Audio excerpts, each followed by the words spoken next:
ማስጠንቀቂያ፣ ይህ ቻናል አንዳንድ አድማጭ ተመልካችን ሊረብሽ የሚችል ዝርዝሮችን ይዟል። ባትከታተሉት ይመረጣል። መረበሽ ለማይችል ሰው ብቻ የሚሆን ነው። ጤና ይስጥልኝ ክቡራንና ክቡራት የዩቲዩብ ቻናል ቤተሰቦች፣ በቻናሌ ሰዓቱን አጫጭር መረጃ ይዤ ቀርቤያለሁ። እስከ ፍጻሜ አብራችሁን ቆዩ። አገር አቀፍ፣ አህጉር አቀፍና ዓለም አቀፍ አንኳር ዜናዎች ውስጥ ክቡራን አድማጮች መረጃ አሰናድተናል። በዚህ ሰዓት የመረጃ ጊዜ ከምታደምጧቸው መረጃዎች መካከል የተወደዳችሁ የቻናሌ ቤተሰቦች ነው ዘገባዎችን ከዚህ እንደሚከተለው ወደ እናንተ የምናደርስ ይሆናል። አድማጭ ተመልካቾቻችን ይመጥናሉ ያላቸው መረጃዎች ዋና ዋና ነጥቦችን በቅድሚያ ዜናዎቻችን ሰምታችሁ ላይክ፣ ሰብስክራይብ እና ሼር ያድርጉ። እስከዛሬ ላይክ፣ ሰብስክራይብ ላደረጋችሁ እንዲሁም ለምታደርጉኝ አድማጭ ተመልካቾች ልባዊ ምስጋና ይድረሳችሁ። የእናንተ አቅም ብርታት ይሆንኛልና አመሰግናለሁ። ዛሬ ከሳምንት በፊት በሶማሊያ የባህር ወንበዴዎች የተጠለፈው የሆነር 25 መርከብን ተከትሎ በ10 ቀናት ውስጥም በአካባቢው ላሉ ሌላ የነዳጅ ጫኝ መርከብ ሲጠለፍ ይህ ሁለተኛው ነው። ሆነር 25 ወደ ሞቃዲሾ እያመራ የነበረው 18500 በርሜል ነዳጅ ጭኖ ነበር። ማናት? እንዴት ተጠለፈች ወይም ታገተች? የነዳጅ ጫኝ መርከቧ ጉዳይ አብረን የምንለው ይኖራል። አብረን እንቆይ። ዛሬ ማስጠንቀቂያ፣ ይህ ቻናል አንዳንድ አድማጭ ተመልካቾችን ሊረብሽ የሚችል ዝርዝር ይዟል። ባትከታተሉትም ይመረጣል። መረበሽ ለማይችል ብቻ የሚሆን ነው። በህንድ የእህቱን መሞት ለማሳየት አስክሬን ወደ ባንክ ይዞ የሚሄድ ግለሰብ ቪዲዮ በስፋት ከተጋራ በኋላ ቁጣን ቀስቅሷል። ግለሰቡ በተደጋጋሚ እህቱ በባንክ ውስጥ ያላትን የቁጠባ ገንዘብ ለማውጣት ቢሞክርም መሞቷን የሚያሳይ ማስረጃ ካላመጣ እንደማይችል ስለተነገረው ይህን ለማድረግ መገደዱን ተናግሯል። ይህ ሰው የእህቱን ገንዘብ በምን አግባብ አገኘ ወይስ አጣ? አብረን የምንለው ይኖራል። በቻናላችን እንከታተለው። በዝርዝር የምታደምጧቸው መረጃዎች በቻናላችን ይዘናል። ሁሉንም በዝርዝር እናስደምጣለን። እስከ ፍጻሜ የቆዩ ዝርዝር መረጃውን ያደምጡ ግብዣይ ነው። ሁሉንም ከኢትዮ ፍቅሩ ዜና ወደሚደርሳችሁ ዝርዝር መረጃ አለፍ። አብረን እንቆይ።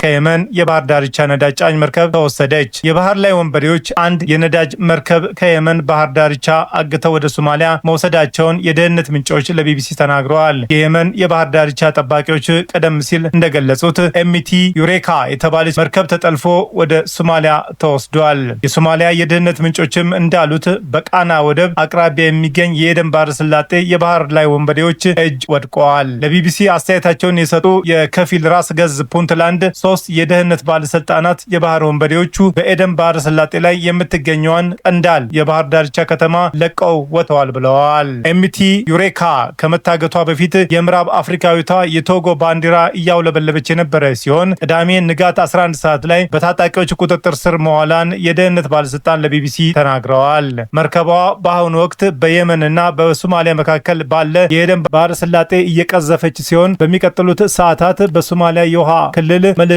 እንደምትጥልም ይጠበቃል።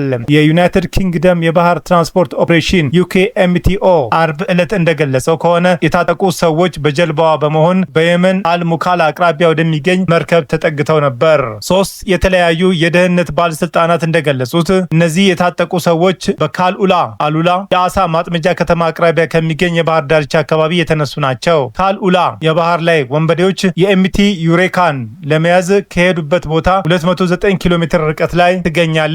እነዚህ ሁለት ጠላፊዎች በሶማሊያ የባህር ዳርቻ አካባቢ የተስፋፋ የመጣውን የባህር ላይ ውንብድናን ያሳያል ተብሏል። ዛሬ እገታው በሁለት ሳምንታት ብቻ በባህር ላይ ወንበዴዎች በቁጥጥር ስር የገቡት መርከቦች ቁጥር 4 አድርሰውታል። የሶማሊያ ባለስልጣናትም ሆኑ በሶማሊያ ውሃዎች ላይ የባህር ላይ ውንብድናን የሚከላከለው የአውሮፓ ህብረት የባህር ኃይል ስለ ሰሞኑ እገታዎች ምንም አላለም።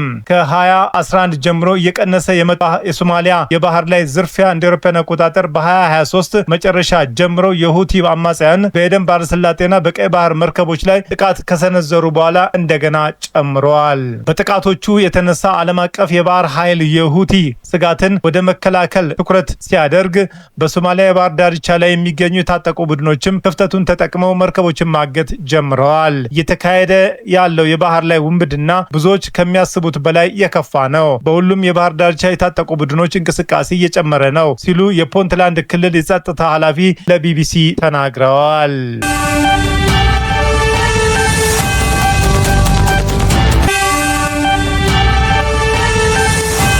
በህንድ ወደ ባንክ ያመራው የእህቱን አስክሬን የወሰደ የባንክ ደንበኛ። በምስራቅ ህንድ ነዋሪ የሆነው ግለሰብ እህቱ ከሞተች በኋላ በባንክ ውስጥ የነበራትን ገንዘብ ለማውጣት ባለመቻሏ መሞቷን ለማሳየት አስክሬኗን እንዲያመጣ መገደዱን ተናገረ። የ52 ዓመቱ ጂቱ ሙንዳ ወደ ባንክ የእህቱን አስክሬን ተሸክሞ ሲሄድ የሚያሳይ ቪዲዮ በስፋት ከተጋራ በኋላ ቁጣን ቀስቅሷል። ፖሊስ የእህቱን አስክሬን ወደ ባንክ ለማምጣት ከተቀበረችበት ቆፍሮ ማውጣቱን አስታውቋል።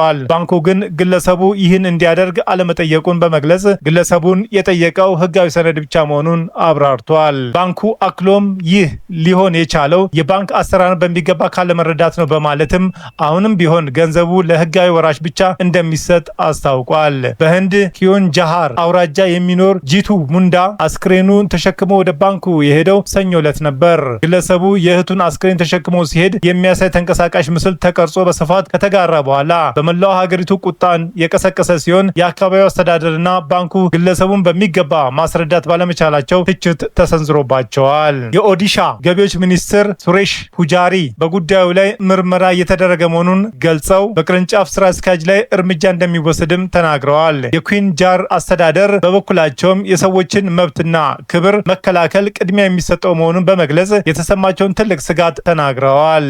ሙንዳ ለቢቢሲ ሂንዲ የ56 ዓመቱ እህቱን ካላራ የሞተችው በዚህ ዓመት ጥር ወር አካባቢ መሆኑን ገልጾ ከዚህ ጊዜ ጀምሮ ገንዘቧን ከባንክ ለማውጣት መቸገሩን አስረድቷል። በቀን ሰራተኝነት ትሰራ ነበር ያለው ሙንዳ ባልተቤቷና ልጇ ከሞቱ በኋላ ወደ ቤተሰቦቿ ቤት መምጣቷን አብራርቷል።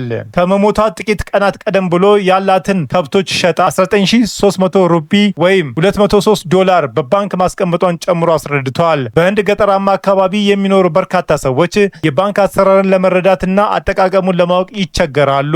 ሙንዳ ከእህቱ ሞት በኋላም የባንኩን ቅርንጫፍ በተደጋጋሚ እየተመላለሰ ቢያነጋግርም ገንዘቧን ሊሰጡት እንዳልቻሉ አስረድቷል። የባንኩ ስራ አስኪያጅም ሊሰማኝ ፈቃደኛ ሳይሆን ሲቀር እና በተደጋጋሚ ማስረጃ እንዳቀርብ ሲጠይቀኝ ተስፋ ቆረጥኩ ብለዋል። የእህቴን አስክሬን ያመጣሁትም መሞቷን ለማሳየት ነው። በህንድ በስፋት እየተጋራው የሙንዳ ቪዲዮ በማዳበሪያ የተጠቀለለን አስክሬን ተሸክሞ ወደ ባንኩ ሲሄድ እና መግቢያ በሩ ላይ ሲያስቀምጥ ያሳያል። ቪዲዮን የቀረጸው ማን እንደሆነ አይታወቅም። ይህ ተንቀሳቃሽ ምስል ቁጣን ከቀሰቀሰ በኋላ አንድ ሰው ከሞተ በኋላ ያለውን ገንዘብ ቤተሰቡ ከባንክ ለማውጣት የሚገጥማቸውን ውጣ ውረድ በመግለጽ ኮንነዋል። ሌሎች ደግሞ የገጠሩ ማህበረሰብ የባንክ አሰራርን ባለማወቁ ስለሚገጥመው ሰፊ ተግዳሮትን በማንሳት ተወያይተዋል። በህንድ አንድ የባንክ አካውንት ያለው ግለሰብ ወራሹን ሳያሳውቅ ከሞተ ቤተሰቡ ወይንም ወራሽ ነኝ የሚል ግለሰብ የሞት ምስክር ወረቀትና የወራሽነት ማስረጃ ማቅረብ ይኖርባቸዋል። እንዲህ አይነቱን ሂደቶች ከከተማው ርቀው በሚገኙ የገጠር አካባቢዎች ረጅም ቀናትን ይወስዳሉ።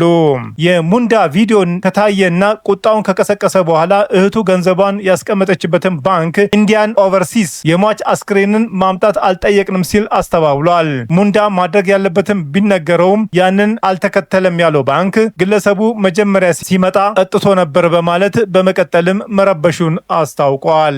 በኋላ ላይ የእህቱን አስክሬን ተሸክሞ ወደ ባንክ መምጣቱን በመግለጽ ሁኔታው የሚረብሽ እንደነበረም አስረድተዋል። የቅርንጫፉ ስራ አስኪያጅ ሹሻንት ኩማር ሴቲ ለቢቢሲ ሂንዲ ሙንዳ መጀመሪያ እህቱ ፓራላይዝ መሆኗን እና ወደ ባንክ መምጣት እንደማትችል ተናግሮ ነበር ብለዋል። የባንኩ ሰራተኞች ወደ ቤቷ በመሄድ ሊረዷት ሀሳብ ቢያቀርቡም እርሱ ግን ሞታለች ማለቱን አስረድተዋል። ስራ አስኪያጁ አክሎም ግለሰቡ ላለፉት 2 ወራት ወደ ባንኩ አለመምጣቱን በመግለጽ ገንዘቡን የሚጠይቁ ሌሎች ወራሾች መጥተዋል ብለዋል። ባንኩ አሁንም ወራሽ መሆናቸውን እና ግለሰቧ መሞቷን የሚያሳይ ህጋዊ ሰነድ መጠየቁን ጨምሮ አስረድተዋል። ፖሊስና የአካባቢው አስተዳዳሪዎች ሙንዳን ካነጋገሩት በኋላ የእህቱን አስክሬን መልሶ እንዲቀብር በማድረግ ጥያቄውን እንደሚያስተናግዱለትም አስረድተውታል። ባለስልጣናቱ ለግለሰቡ 30,000 ሩፒ በድጋፍ መልክ አበርክተውለታል። ሮብለት እህቱ መሞቷን የሚገልጽ ምስክር ወረቀትና ህጋዊ ወራሽነቱን የሚያሳይ ሰነድ የተሰጠው ሲሆን ባንኩም ገንዘቡን ለሟች ህጋዊ ወራሾች ቤተሰቦች መተላለፉን ተናግረዋል። የመረጃ ምንጭ አስነብበዋል።